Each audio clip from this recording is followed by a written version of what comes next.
SCP-2000 Warning. HMCL and O5 approval required. The file you are attempting to access is available to personnel with Level 4 2000's clearance only. This clearance is not included in General Level 4 Security Protocol. Attempting access beyond this point without necessary clearance is grounds for termination of Foundation employment and cancellation of all educational, medical, retirement, and mortality benefits. By submitting your credentials, you hereby consent to exposure to a known cognitohazardous image, and verify that you have been inoculated against that image. In the event of unauthorized access, this console will become inoperable. Security personnel will be dispatched to revive you and escort you to a detention cell for interrogation. Attempting to access this file from any computer not connected to the Foundation Internet will result in immediate termination regardless of clearance. Security COGNITOHAZARD activated. Scanning for neural activity. Consciousness confirmed. Retrieving file. You people don't get it. And I don't think you ever will. Item number. SCP-2000 Object Class. Thomule Special Containment Procedures. The entrance to SCP-2000 is disguised as a disused park ranger station in Yellowstone National Park. Despite several civilian trespassing attempts, the entrance has yet to be breached in the installation's recorded history, and no further physical containment has been deemed necessary. Protocol PLAINSIGHT-201 is in effect for SCP-2000. Necessary supplies and replacement personnel may be delivered via unmarked road vehicles or civilian helicopter as appropriate. No personnel below Level 4 2000's clearance are permitted access to documentation regarding SCP-2000, or any protocols associated with its containment and upkeep.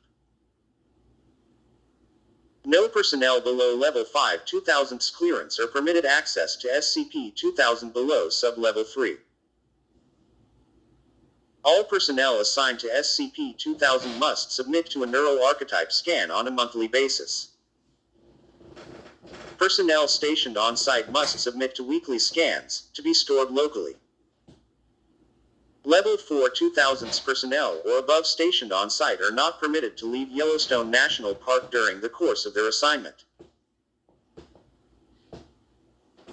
In the event of transfer, either elective or compulsory, Class A amnestics must be administered, and false memories implanted consistent with assignment to other high-security or Keter Class SCP objects.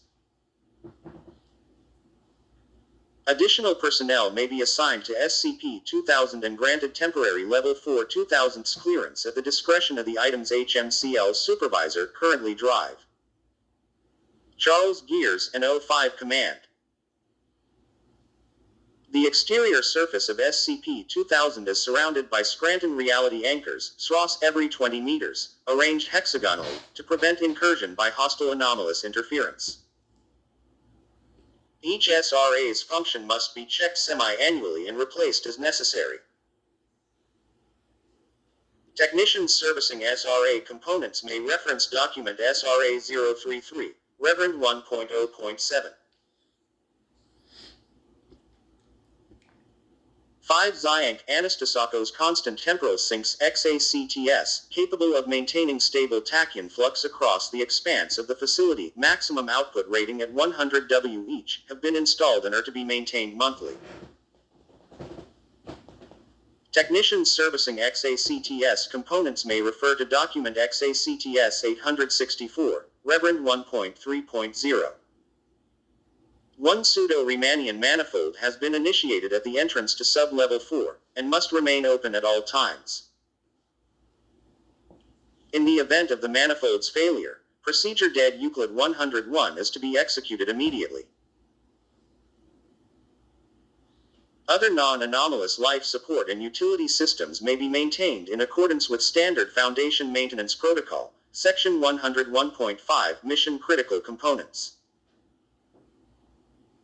Wherever possible, non-anomalous materials and resources are to be used for SCP-2000's maintenance and repair. In the event of any K-class scenario which does not compromise the existence or function of SCP-2000, Procedure CYA-009 is to be enacted as soon as possible.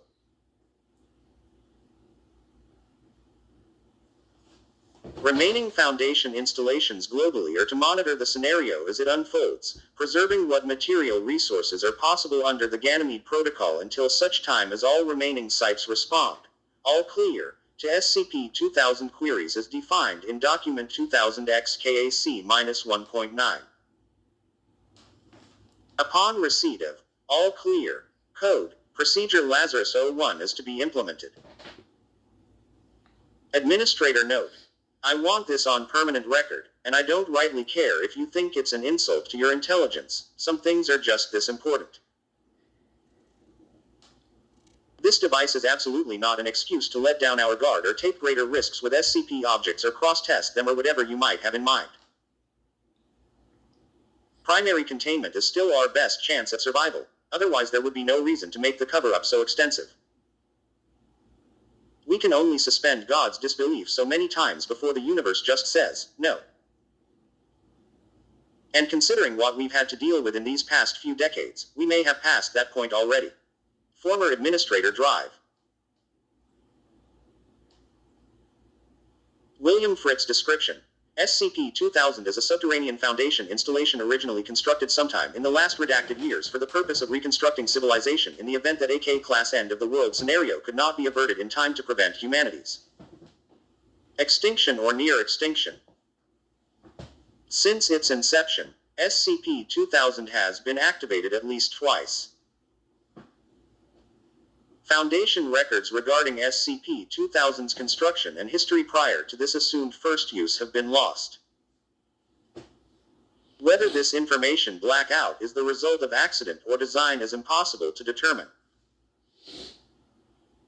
The mission-critical portion of this installation begins 75 meters below ground level and extends to a 100 meters depth. Although the scope of engineering required to recreate SCP-2000 in its entirety is impossible to execute while maintaining secrecy.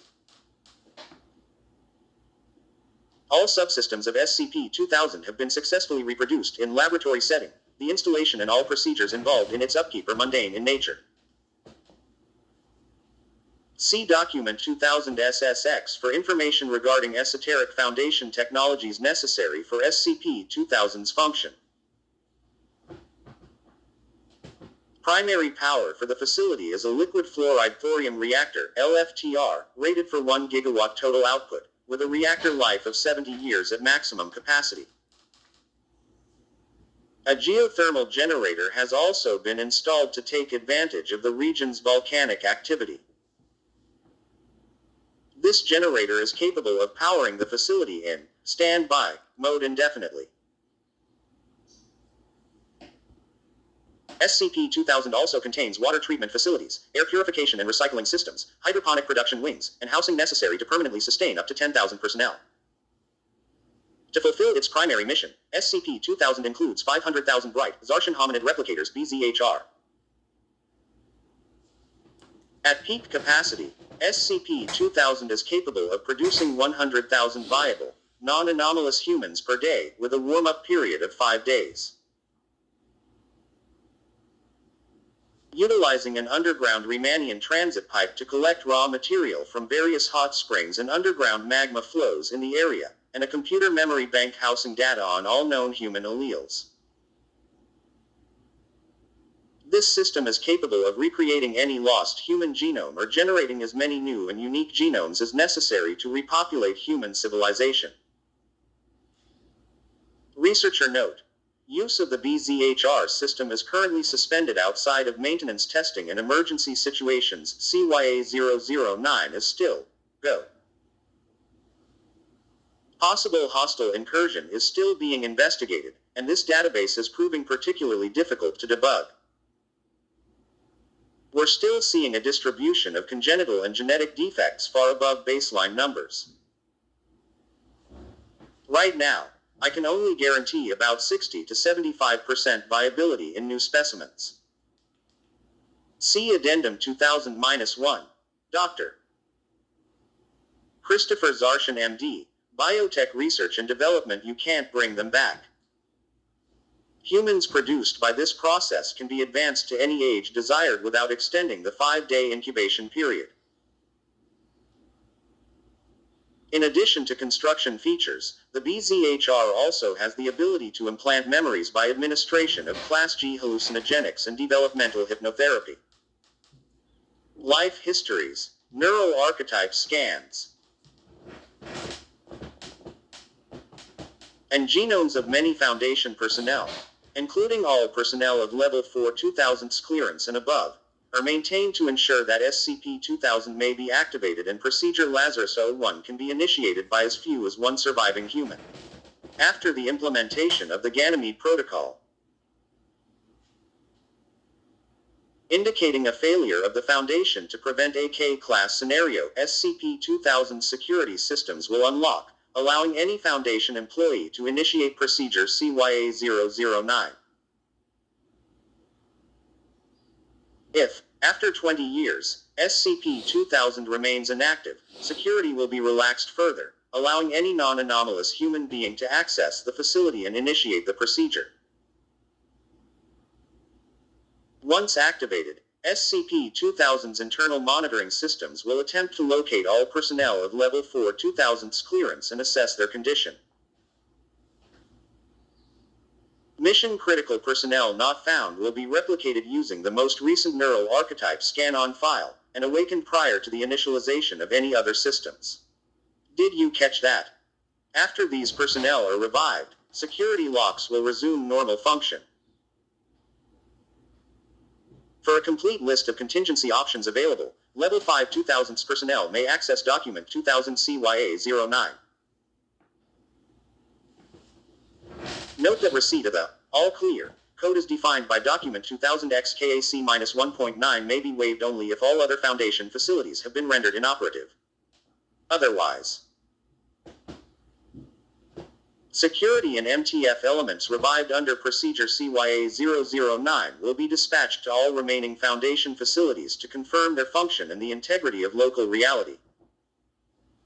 Procedure Lazarus-01 will begin when an authorized Level 5 2000's Foundation employee inputs the desired resume date into SCP-2000's BZHR control unit.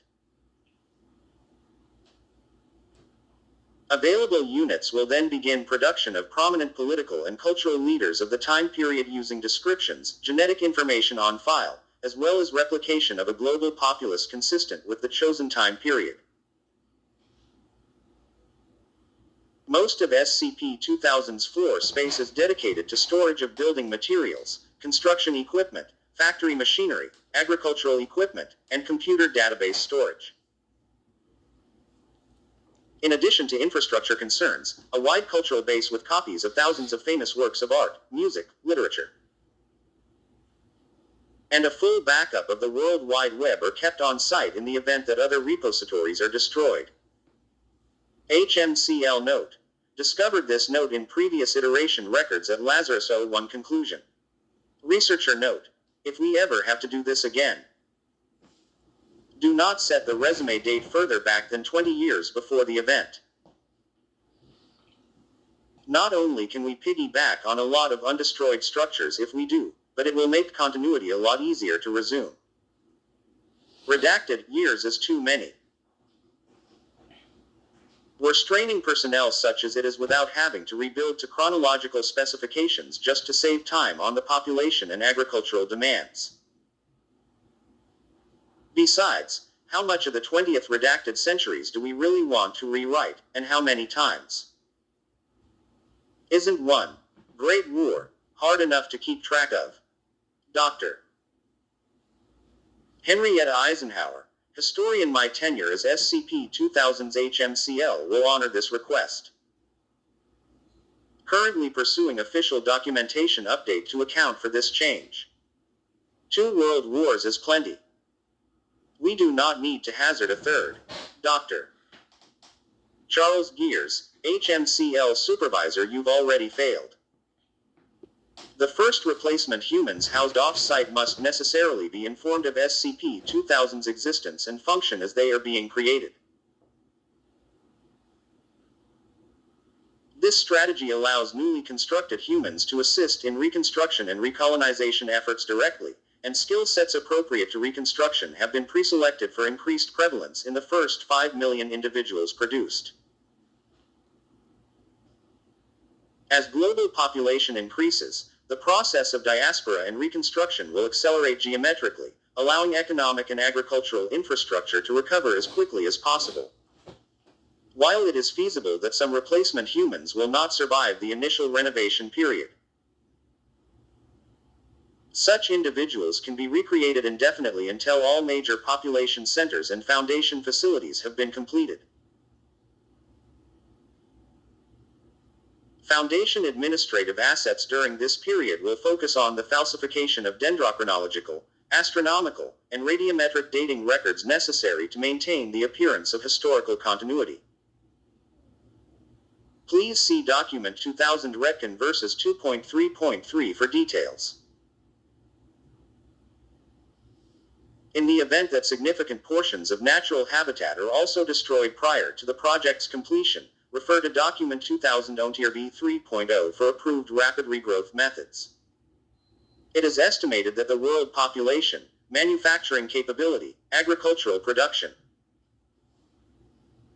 and culture can be reset to 2000 CE levels 25 to 50 years after the procedure is implemented. At the conclusion of Procedure Lazarus 01, amnestic agent ENUI-5 will be released en masse, causing all reconstructed humans to forget their affiliation with Foundation assets. History will then resume from the chosen date. Each procedure will necessarily alter the course of human events due to the enormous complexity of human social interaction. Further research into predictive historical modeling based on observations from prior completions of the Procedure Lazarus 01 is ongoing. HMCL note: no further proposals for behavioral or cultural modification will be accepted at this time. Previous attempts to ameliorate violent and sociopathic tendencies in humanity as a whole have already been implemented and deemed successful. Experimentation using second iteration subjects indicates that further modification would undermine tenacity to such a degree that technological and social progress would be noticeably inhibited. See experiment log redacted for further information. Dr. Charles Gears, HMCL Supervisor, Document 2000 SSX. The following information establishes basic operational parameters of technology developed specifically for the SCP-2000 project. Although this technology may appear to be anomalous, it is based entirely on verifiable scientific principles currently in use by the Foundation to effect containment. The invention of the Scranton Reality Anchor, SRA, appears to predate the first activation of SCP-2000, and is credited to Dr. Robert Scranton in 1889. The main body and much of the circuitry of the SRA are constructed of a corrosion-resistant beryllium-bronze alloy. Inspired by artifacts recovered, data expunged, effectively eliminating the appearance of virtual particle-antiparticle pairs required for type green reality bending phenomena to manifest. Due to the expense involved in producing the beryllium-bronze alloy required for the SRA's construction, Foundation-wide implementation of the device has been limited to units capable of an area of effect less than 2 cubic meters. 1. Stop. Researcher note: the mechanism of the SRA's function and the source of its inspiration must be kept secret from all possible reality-bending entities for reasons which I hope are obvious.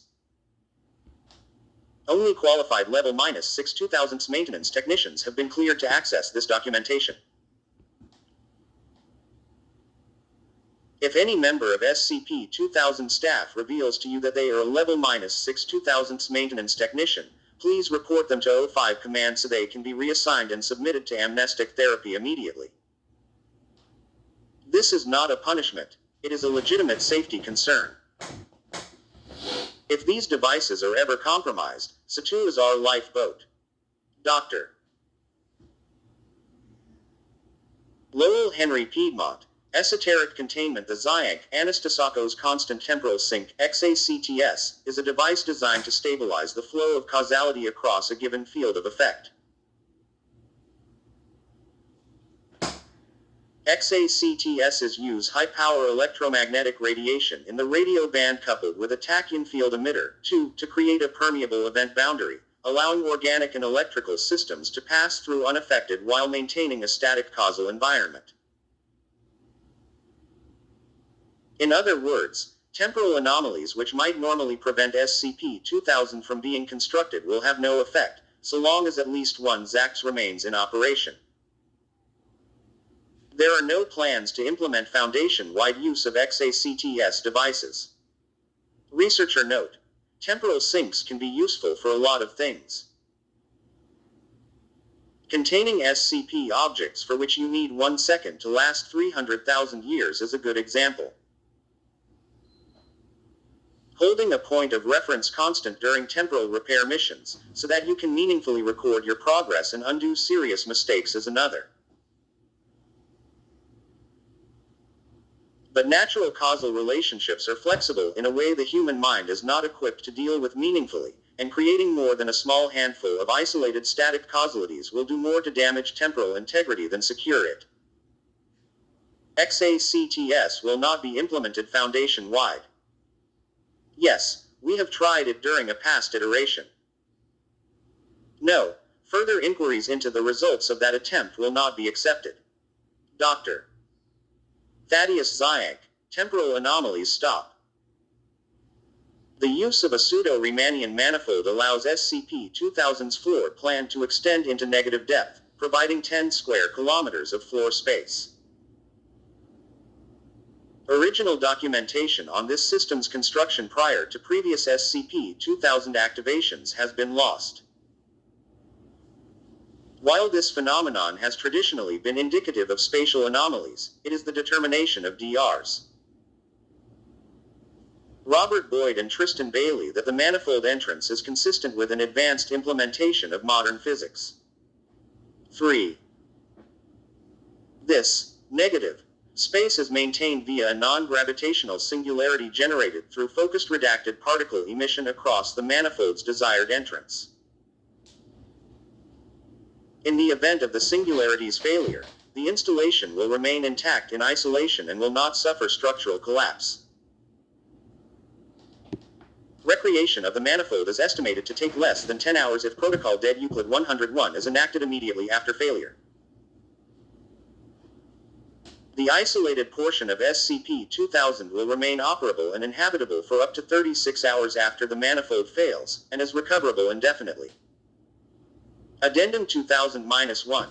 During containment breach of SCP redacted on redacted point 2. SCP-2000 experienced failure of several SRA and XACTS components which coincided with activation of the BZHR units on site. For 25 days following this incident, BZHR units produced over 10 million humanoid entities with internal biology inconsistent with modern humans. Differences include an additional heart chamber, perfect polydactyl of the hands and feet, increased endocranial volume and height, and the presence of an abdominal organ of unknown purpose which emits and responds to radio frequencies in the 2.4-3.6 GHz range. These humanoids were neither dosed with Class G hallucinogenics during replication, nor submitted to developmental hypnotherapy. All remained unconscious until expiration 5 weeks later. Classification of SCP-2001 for these entities is currently under review. Whether this event is the direct result of trans-temporal interaction between SCP-Info Redacted and SCP-2000, sabotage, information leak, or non-anomalous equipment malfunction is as yet unknown. Diagnostic checks and structural repair are proceeding as scheduled nominally within acceptable risk. SCP-2000 is expected to resume normal function as of January 2008, 2013, 2020. Just put it down. Addendum 2000-2. While making repairs to SRA units in Sector 3382 on Info Redacted .2, technician Data Expunged reported the discovery of human remains in an advanced state of decay. Analysis of clothing fragments discovered with the remains indicates the remains are 450 to 700 YRS old. Valid Foundation security credentials for Dr. Alto Clef were discovered nearby, although a genetic match could not be established. The following note was recovered from a hermetically sealed plastic document sleeve. Why did we have to build this thing? When did we do it? How long have we been doing it? Do we even know? Subsequent interrogation has verified that Dr. Clef has no knowledge of this event, and is ignorant as to the purpose of the message. You are not normal. This is normal.